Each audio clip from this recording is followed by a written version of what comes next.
So I've done a few art videos on this channel before, a few speed paints, a few different drawings. Usually I just put them to music though, usually just to put a bit of music behind the drawing and just let it play. But I've been watching a lot of art videos on YouTube lately, and I really like watching the ones where the artist sort of does a voiceover and talks about the art and their art process and their inspiration for the drawing and all that stuff. So I thought I would try that out, and if you don't want to listen to me talk while you watch this drawing, then you can just mute the audio and go play some music. I was listening to Vampire Weekend while I drew this, so maybe turn on some Vampire Weekend and listen to that and just watch the drawing.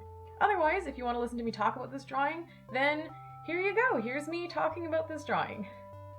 So the way that I usually draw is I sketch out the drawing on paper with a pencil, and then sometimes I'll just scan it in right then, but usually after I draw it, I'll ink it in pen and ink, and erase the pencil lines and have an ink drawing, and then I will either scan the drawing or just take a photo with my phone because my scanner is kind of terrible, and honestly my phone camera is just about as good as my scanner.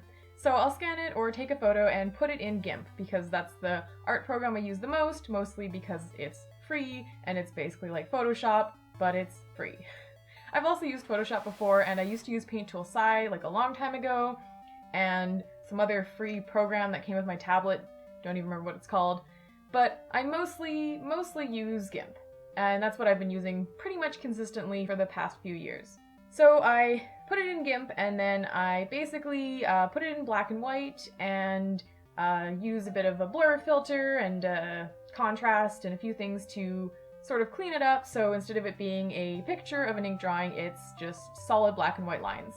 At some point maybe I'll make a video about like my actual process and show you sort of like what tools I use and how I get my ink drawings. But for now, yeah, I just scan it in and then I have an ink drawing. It's not the best. I could probably have a better scanner, a better system, so if anyone knows a better system for getting really clean, nice line art on GIMP from an image, that would be great, because my line art is a little blurry, it's not the best, but yeah. So I draw by hand and then I put it in GIMP to color it because I find it easier and I prefer to draw by hand. I just find I have more control and stuff, but I really like coloring digitally because I find that when I color by hand and then scan it, it never really looks that good online, and I obviously like putting my art online, so I just think it looks better when I color it digitally, but I prefer drawing by hand because I just don't have enough control, and I've always had really crappy tablets, so they don't give me good control for drawing digitally. So draw by hand, color digitally.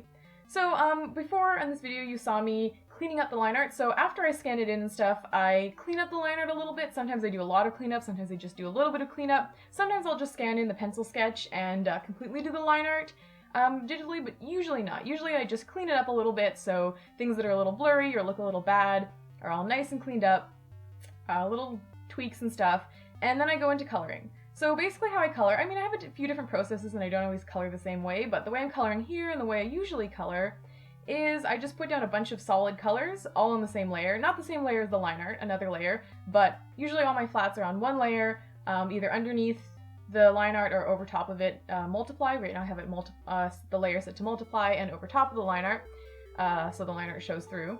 And then I just put down all the flat colors. Sometimes if I'm drawing, you know, something from a show or whatever, I'll have a screenshot so I can color pick from that, but in this one I just had a picture on my phone of a screenshot, and I was just sort of picking the colors myself randomly, sort of based on the screenshot and what I thought looked good. Like in the show, Pearl's skin is a lot whiter, almost pinkish, but she blushes blue, I think, and I thought her skin should be sort of a light blue, so I just picked that.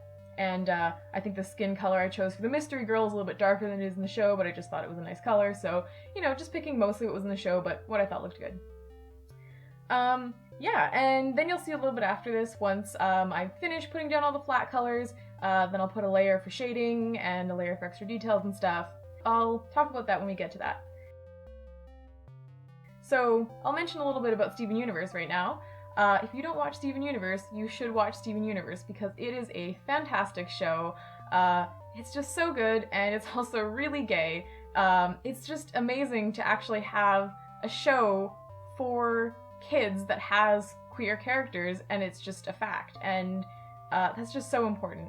I'll just mention here real quick, as you can see, I just put another layer, multiply, over top of the flat colors, and just put down a light purple for shadows. Sometimes I don't shade this way, sometimes I shade much more in detail, but this is sort of my lazy shading, where I just put down solid purple in all the places where I think there would be shadows, sort of a light purple, or another color that's good for shadows, usually use purple. And then I just go in and blur it all up with the blur tool or the smudge tool. Sometimes I do it like really nicely and smooth and soft and very well done, and sometimes I do it kind of all over the place, like in this case, because I just kind of wanted a rough look, and that's how I wanted the shadows to look. Sometimes, like I said, I do the shadows in different colors, and I do them a lot more precisely, but this is sort of my favorite way of doing lazy shadows, and just kind of a rough, blurry look, and it's really fast, and it looks pretty cool, I think. So that's usually how I shade, and then I clean up anything that went outside the edges. But yeah, like I was saying about Steven Universe, it is a great show, it is so good for queer representation, it has amazing characters, it's so fun, and I really love the newest episode, which is basically about Pearl getting the phone number of this cool mystery girl. Yeah, it's a really cool show. If you haven't watched it, you should. If you haven't watched the most recent episode, you should, because oh my god, look at this giant pink-haired girl, she is so cool, and I just wanted to draw them, and I have a lot of fun drawing these characters. Here I'm just adding the lines on her plaid, so... And here I was kind of trying to do the design on the Mystery Girl shirt, and I couldn't get it the way I wanted it to, so I ended up just erasing it and leaving her shirt white. But yeah, and then after this you'll see I just selected the line art, put in another layer, and changed the color, because sometimes I enjoy having not black line art. I feel it just gives a nice look to the picture, and I don't know, it softens it up a little bit, and just looks cool. And then, as you can see, I kind of experimented with the background, I tried different colors, I played around with it. I don't know if I super love the color I ended up going with. I kind of like the blue backgrounds better than the pink that I went with, but, you know, chose it at the time, experimented around. Sometimes I try to do actually, like, good detailed backgrounds where I give them, like, you know, some setting in the background, but I'm really lazy, so most of the time I just do a solid color or just leave it white. Here I left it blue and then ended up changing it pink later. Put my URL there. But yeah, that's my drawing. I hope you enjoyed watching me draw this. I hope you enjoy Steven Universe and you enjoy my art, and it was fun to listen to me talk about it a little bit. If you have any questions about my art or how I draw or what my process is, then you should totally leave me a comment and ask me about it and tell me about your art. Do you draw? Do you draw Steven Universe? Do you love Steven Universe? How do you draw? Do you do it digitally? Do you do it by hand? Anything like that. Let me know about your art in the comments, and like this video if you enjoyed it, and maybe subscribe. I'll probably do a few more art videos in the future, and I make videos about video games and my hobbies and things that I enjoy. So you should subscribe maybe and like this video, and thanks for watching, and I hope you enjoyed listening to me talk about my art.